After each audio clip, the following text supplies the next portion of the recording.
Top 10 meta Pokemon trading card game decks for the month of October. We also have 3 honorable mentions, which is pretty funny because these 3 honorable mentions all got third placements at different regional events. This kind of video, the first top 10 I do for each of the month, I kind of want to make it more of a beginner friendly video. So we're going to actually go a little bit more in depth for this video in terms of breaking down exactly what these decks are trying to do. A lot of these decks, it's going to be their first appearance on this top 10 list, and you can expect to see them a lot over the next couple of months, along with the upcoming Louisville regionals as well, where I'll be competing with my own Miraidon EX deck. I don't know the exact 60, but I am 1000% locking in Miraidon. So with that said, let's dive into 2 of the honorable mentions. So the first honorable mention is Roaring Moon EX Turbo. Yes, I love Roaring Moon EX. It's my second favorite Turbo style deck, next to, of course, Miraidon. And this is the 3rd place list from the Baltimore Regionals you're looking at, played by Emmett Hurley. This list is very straightforward. It's max consistency. There's no extra sprinkles of the Duskull, Dusknoir, Dusclops line in this list, although some Roaring Moon players are enjoying that line in their decks, along with the help of Darkrai VSTAR, so they can reuse particular item cards in their deck. In terms of how I like to play Roaring Moon personally, this would have to be my style of list. So here's a really good Roaring Moon list. If you want to give it a go, have some fun, always choose second. Now the second honorable mention I want to quickly dive into got 3rd place at the Dortmund regionals, played by Jelle van Kampen. I'm a little German and I should know how to say this, but I don't speak German at all. Golden Go EX, the giant cheese string. You pair this with that Palkia VSTAR and some water energies, and you're also going to be able to do some cool things like attack with Radiant Greninja, where a lot of decks in this current meta are cutting Manaphy from their list. So that is an evil play that you can go for if you need to. But yeah, Golden Go is really cool. It's really fun to play. There's like a small tribe, a small little cult of Golden Go enthusiasts that pull up to events and they just usually pop off.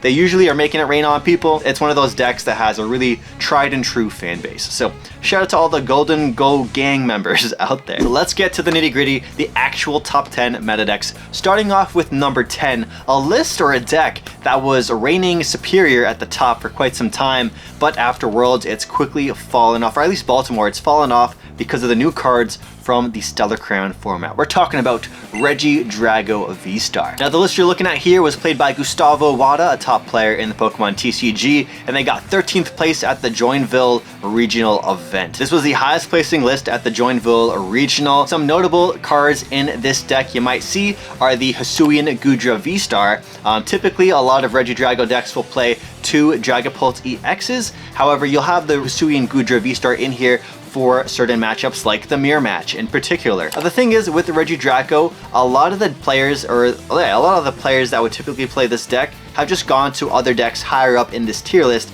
because the other decks that have come in and are available are just more powerful, more consistent, and why play Regidrago when there's new toys, new cards to be played with? Quick breakdown for Regidrago. It's all about setting up your Regidrago VSTAR on the board as quick as you can. You have the help of Teal Mask Ogre Pond to help you draw some extra cards, but also get those grass energies on the board. You have Energy Switch in here as well, so you can just quickly move those energies over to your Regidrago VSTAR and start swinging with its attack. And its attack is very, very unique. You actually get to clone the attacks of your discarded dragon Pokemon in your discard pile. So once your Pokemon's in the discard pile, you've unlocked a new attack, and that's pretty powerful. This deck is all about going fast, going turbo, and its VSTAR ability is very on brand for that as well. You discard the top 7 cards of your deck, and then you go into your discard pile, and you can take any 2 cards in your discard pile and add them to your hand. So you can reuse some powerful cards like Prime Catcher, but you can also just dig for those extra pieces that you need to fulfill that combo you need on your particular turn. Some of the big strengths to this deck is the fact that you get access to so many strong dragon attacks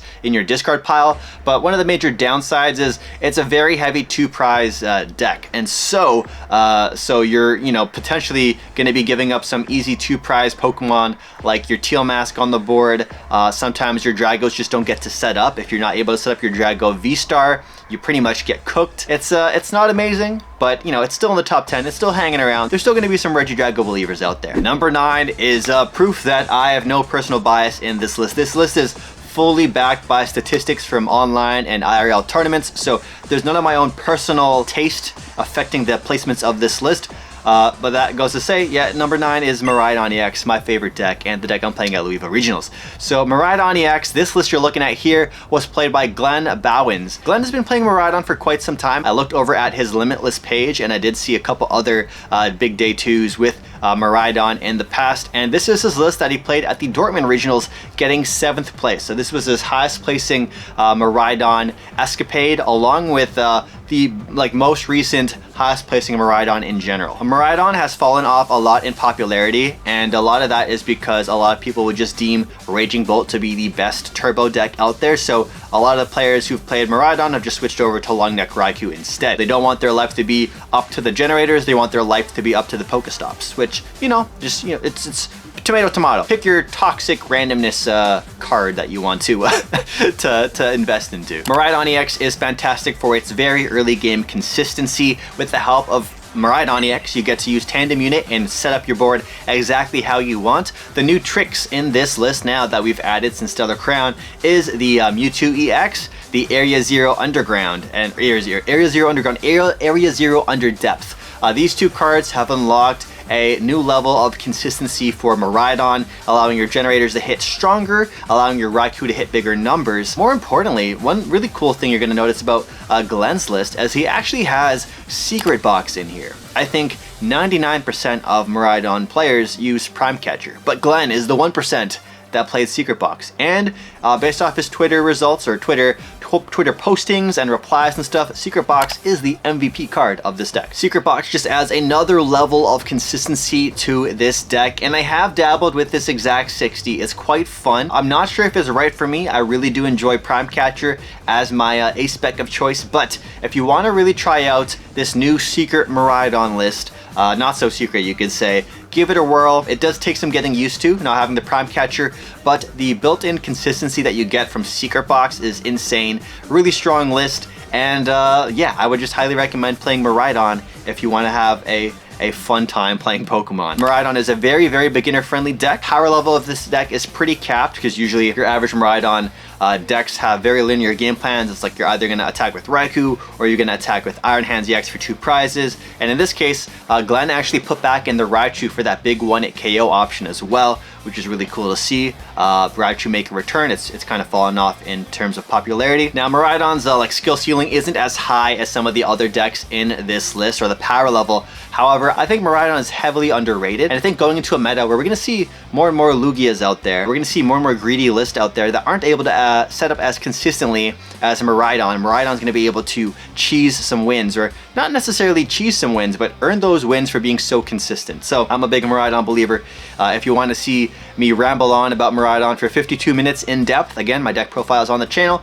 And yesterday I uploaded an hour-long gameplay of Miraidon. Lots of Miraidon gameplay on this channel. Feel free to check those out. Number 8 is a deck that honestly is a good matchup for Miraidon sometimes, but other times it can be a complete nightmare. And that's because we get to hit for weakness into it, but then it also gets to hit into weakness into us sometimes. Bruh. If you guessed Palkia VSTAR with, not Radiant, with Greninja EX, there's also the Radiant Greninja in there too, but if you guessed Palkia VSTAR with Greninja EX, you'd be correct. This is kind of like a sleeper rogue agent deck, I want to say. It's so good, it's just not popular. So the list you're looking at right now was played by Stefan Ivanov, a top player in the game, and he got 4th place most recently at the regional in Dortmund. This list is so good, it really excels at going first. If you can get that Palkia V and VSTAR on the board, get those energies flowing. You got those Duskull, Dusclops, and Dusknoir line in here as well. You got the help of Irida and Iono to get out those rare candies and pop your Pokemon, explode them, make them go boom boom. You got Greninja EX in here for a really, really strong attack for 1 energy that you can just use Star Portal as well to get that water energy on. Or you can go for the evil Moonlight, not Moonlight Shuriken, but yeah, basically Moonlight Shuriken attack. The basically Rapid Strike Urshifu VMAX attack for the attack in the active and hitting the bench as well. This is another deck that's just really able to take advantage of the lack of Manaphy in the meta, and even if there is a Manaphy on your opponent's side of the board, you can just go boom with your Dusknoir or Dusclops, and but it has to be the Dusknoir, and get rid of that problem. And then take some big multi-prize turns. I will be honest with you guys, I'm going to be playing this deck after Louisville Regionals. This is the deck I see so much potential in, and I really, really enjoy looking at this list that Stepan Ivanov has created. Just a couple reasons I really enjoy this deck, Palkia VSTAR with Greninja, is Palkia VSTAR is a very strong attacker. It's kind of like if you're playing Raikou V, it's kind of like a Miraidon style deck where you got the Raikou V attack. However, you get your energy acceleration built into your attacker, which is Palkia VSTAR. The synergy with Radiant Greninja is phenomenal, and the fact that you can have an amazing supporter card like Irida in the deck. Irida's like just busted. Like Irida's so good. You can go for these really cool plays with Duskull and close out with Blood Moon Ursaluna. I feel like I'm going to go into an hour-long TED Talk about this deck. Our number 7 deck is Charizard EX. So the list you're looking at here was played by Raphael Uti, and he got 7th place at the regionals in Joinville, and this exact same 60 was also played by Vinicius Augusto Gomez. He also got 38th with this list at the Joinville Regional as well. Charizard EX is a deck that has definitely fallen off in popularity because of the higher decks on this list are just really strong into Charizard. So it's just like the better players are just going to play not Charizard. They're going to play the other decks instead. However, Charizard is just still inherently a very strong card, a very strong deck. The format has gotten really fast, and so sometimes these Pidgeot EXs aren't able to get set up quick enough to get maximum value. Along with that, the Charizard lines are getting skimpier and skimpier because this deck has gone even further into the trenches of increasing its power level by going greedy with the Duskull, Dusclops, and Dusknoir line. And I get it, those are fantastic cards in this deck, especially being able to up your own Charizard EX's damage numbers, but also activate your important item cards like Counter Catcher. So you can pop your own Pokemon, set up some damage, Counter Catcher, and cook them alive. Because of the increased power level to Charizard, it looks like the line for the Charizard cards are getting a little skimpier. We've seen a lot of 3-1-2, 2-1-2 Charizard lines. Some decks play Thornton. This version plays Thornton as well because, you know, you have to get the Charizard EX on the board. Charizard EX is just insanely strong. If you don't know what it does, you evolve into Charizard EX, you accelerate those energies onto the board, and now you have this big final boss on the field that just got its energies to appear out of nowhere. And it's strong because the more prizes your opponent takes, and sometimes you're going to give them prize cards, your Charizard is just going to hit stronger and stronger numbers. It's one of those decks that if they get fully set up, they get to really dominate and do what they want, especially if you have a Pidgeot on the board plus a Charizard. Dragapult EX, that's a big menace for you, along with Terapagos EX is also a big issue as well. But yeah, there's your little talk about Charizard. Next up, let's talk about Terapagos EX, the number 6 deck on this list, played by most recently, the most notable player that's played it recently is Tord Reklov, the GOAT. Also, I would put the Charizard deck probably at like a beginner to advanced skill level. Like, it's a really easy deck that you could pick up, but there's also like so much skill involved with it that you could really like outplay your opponent in certain scenarios. But yeah, next deck here we're gonna talk about, the number 6 deck, is not beginner friendly at all. It is meant for the elite players out there that really know what they're doing. Tord Reklov is the one who picked it up, and he got 9th place most recently with this list at the Dortmund Regionals, I believe, losing his asymmetrical cup match. This is a deck a lot of players are referring to as the best deck in format at the moment, other than, you know, Big Beat Stick Raging Bolt, and a lot of top players are making fun of Raging Bolt as well, which I understand. It's a very linear and noob friendly deck. But Terapagos EX is a very scary deck when it's piloted by the brightest of players. If you're familiar with the Inteleon Arceus or Arceus Inteleon deck from a while ago, a couple years ago, this deck is very similar. You have all these amazing cards that can search out the other cards you want in your deck, and so if you like to play chess, if you like to play very calculated strategic board games, this is one of those decks where you get to basically do what you want every single turn, just with the help of Noctowl being able to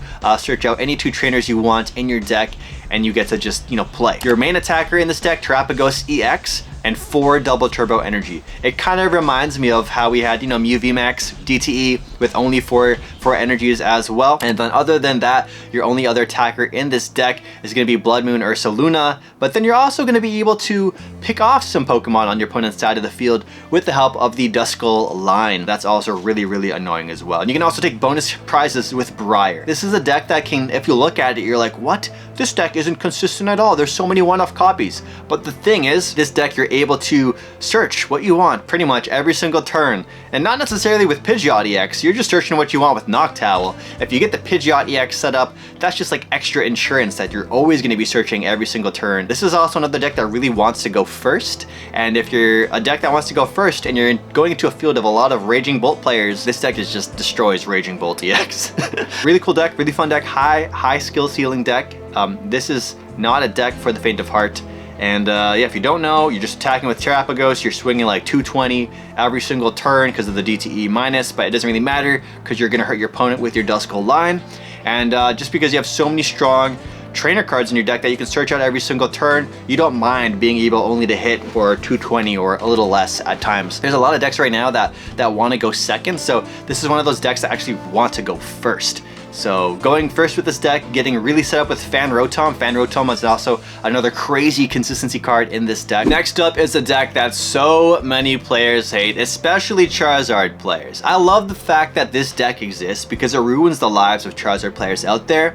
And Charizards have terrorized my people, my Miraidon players out there for far too long. It's a matchup that's a little harder sometimes for Miraidon, and if you guessed Snorlax Stall, you'd be correct. So our number 5 list here was played by Carlos Medina Estete. I hope I pronounced that correctly. They got 6th place at the Joinville Regional, and Snorlax Control is one of those decks that converts amazingly well at regionals. So many people are not prepared for certain control decks, and Snorlax Control is a very strong control deck. These kind of decks, specifically Snorlax Control like this, is all about limiting what your opponent can do, and if they don't have an answer to it, they basically instantly lose, or you're gonna try and put yourself in a position where you're gonna annoy the heck out of them, get rid of their options to win, and then win that way with a slow and steady burnout. And then eventually you can even close out with a Chi-Yu attack to mill your opponent and make them deck out. This deck has so many annoying Pokemon in it. It has so many annoying supporters in it. So we'll just quickly go over specifically the Pokemon. You got Snorlax in here to prevent your opponent from retreating. If you mill their retreating cards or the switching options and you leave them stranded with a Pokemon that can't handle the Snorlax, then you pretty much win the game. You got Mimikyu in here. Does your opponent have an answer that's not a rule box Pokemon to attack Mimikyu? If they don't, they're gonna have a hard time. If it's prized, they're gonna lose the game. Crunchstone Mask Ogerpon in here to prevent it from taking damage from Pokemon with abilities. So it's another answer to cards like Charizard.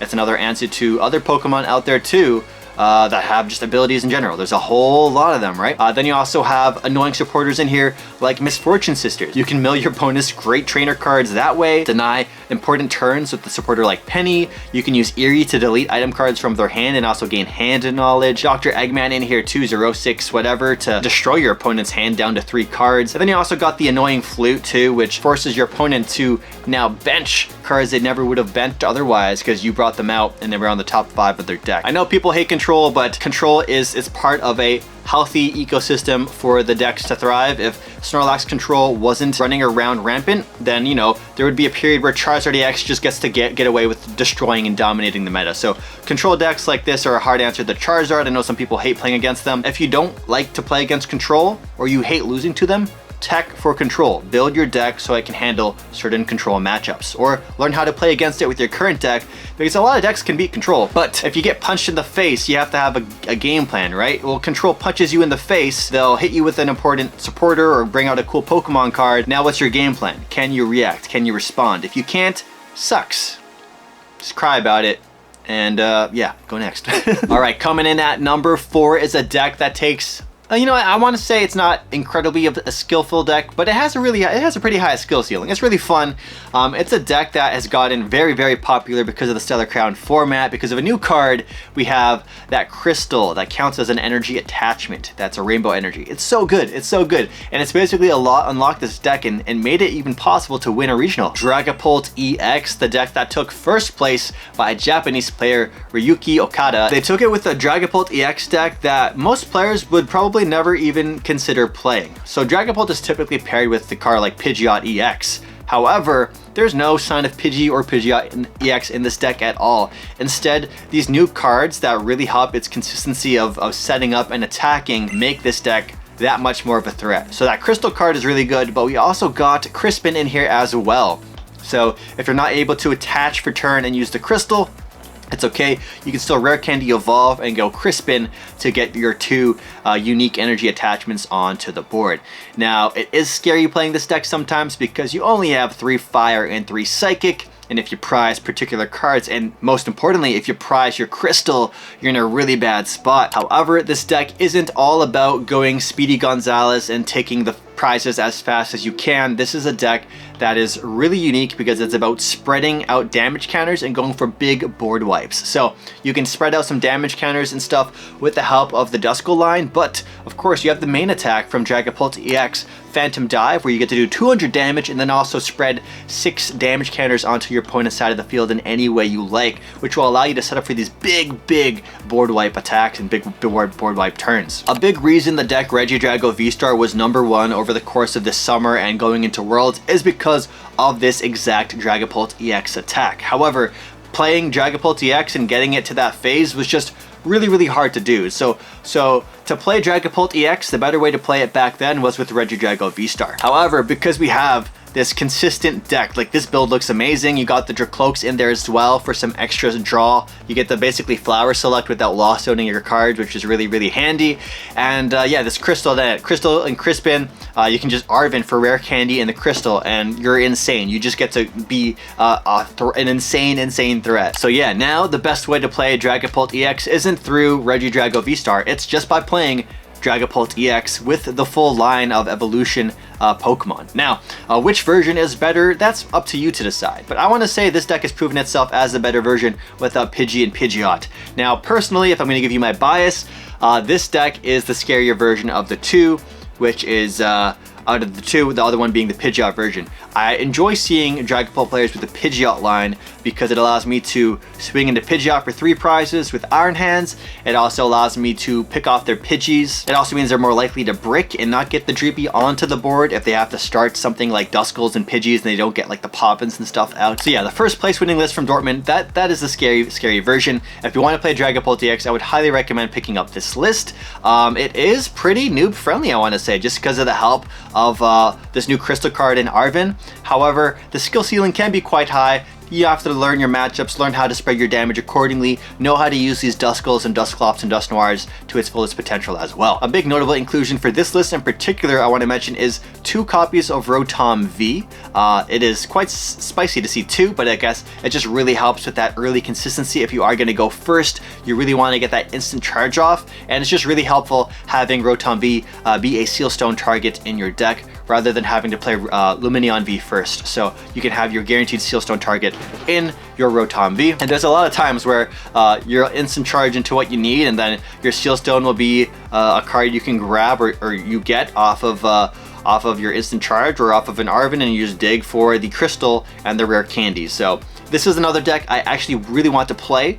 It's up there for me with like Palkia and Greninja. So I'm gonna learn Palkia and Greninja first, then I'm gonna learn Dragapult second, and we'll learn some other stuff along the way too. So if you want to subscribe, follow the adventure, go for it. Before we get to the number 3 deck on this top 10 list, I want to give the last honorable mention. We have Klawf.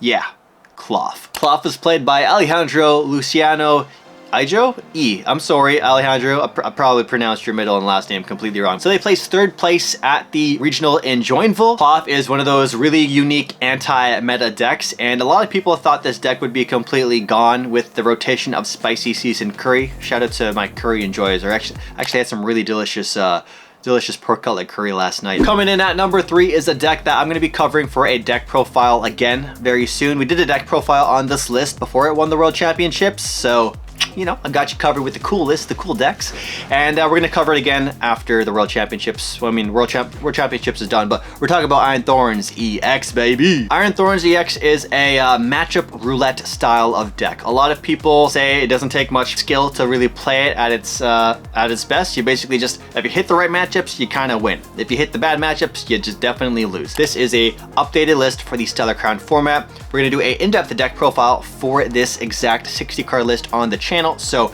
I'm not going to go too crazy into this list, but the main reasons you want to play this deck is because there's a lot of decks out there with rule box Pokemon with great abilities. Would be a shame if you didn't get to use those great abilities. Iron Thorns, it makes that happen. You got other great cards in here to disrupt your opponent, like Penny to steal turns of damage off the board. You got Crushing Hammer in here as well to set them back. Pokemon Catcher to attack exactly what you want. You got Turbo Energize, so you can charge up your attackers if you are forced to go second and not go first. And you also have Devolution in here as well, so you can hurt a Pokemon once and then devolve them later on. Also, with the rise of Mimikyus in list, more particularly in like control style lists and control decks becoming more and more popular, you got 2 copies of Canceling Cologne in here as well, because if you don't get to Cologne against those Mimikyu decks out there, you straight up just like lose the game. So gotta have Canceling Cologne in here. Iron Thorns EX is good into a lot of the decks in the topper echelon of the meta, but it can lose to some of the more random stuff out there. Like, it has a fantastic matchup into Lugia VSTAR. It's basically an auto win to Lugia VSTAR. Lugia's rising in popularity. It's strong into Raging Bolt because you're turning off their Teal Mask as well. Teal Mask is very important for those decks. You're turning off Radiant Greninja in a lot of decks as well. You're turning off your opponent's Rotom's instant charge. You're turning off Lumineon V. You're turning off Charizard's ability to accelerate energies. Terapagos doesn't really need abilities from Rulebox Pokemon, so Terapagos could probably cook this deck alive. You don't have to go the Pidgeot EX route. There's no reason to in Terapagos when you have the Noctowl engine. Fantastic against a lot of the super top meta stuff, but you're not always playing against super top meta stuff all the time, and so that's where this deck can sometimes falter and take some L's. Number 2 is Lugia VSTAR. Lugia VSTAR is a deck famously known for being the best deck when it sets up, but its biggest weakness is its consistency at times. And so, when you have a top player like Rahul Reddy topping tournaments after tournaments after tournaments, maybe Rahul has solved the consistency issues with Lugia VSTAR. So that's why we're looking at his list right here. The quick bio about Lugia VSTAR is you want to get those Archeops in the discard pile as quick as you can, and then use your Lugia VSTAR to special summon them from the graveyard, and then you get to bring in your really strong attackers, charge them up with the help of Archeops every single turn, and yeah, you get to dominate once you get fully set up. Sometimes the setup can be rough, sometimes you only have 1 chops, but hey, that's where the top tier players are able to separate themselves from the sea of other Lugia players out there. Now, I do have to mention, this deck, this list, this 60 you're looking at is so consistent. Rahul played this list at the World Championships and got 9th place, losing in the asymmetrical cut. He played this list again in Baltimore, getting 5th place. And then he played this list again, getting 2nd place at the Dortmund Regionals. All back-to-back events. All same 60. Big secret sauce, not so secret sauce at this point, is the Raikou V. Raikou V is an amazing card. Big supporter of it on the channel because it's my main attacker in Miraidon. You have the help of Earthen Vessel as well, like another consistency card that helps you consistently get Archeops in the discard pile. But you know, you just get that extra lightning and slap it onto the Raikou V, and your Raikou V could be swinging for some pretty impressive numbers. And if your Iron Hands isn't able to get that legacy energy, maybe it went on to a different Pokemon, you have the ability to still amp you very much later on because we do have that lightning energy in the deck. And I'm hoping to see a whole bunch of them at the Louisville Regionals with my Miraidon deck ready to go. I'm gonna get my revenge. I let them overcook me at NAIC. It was bad.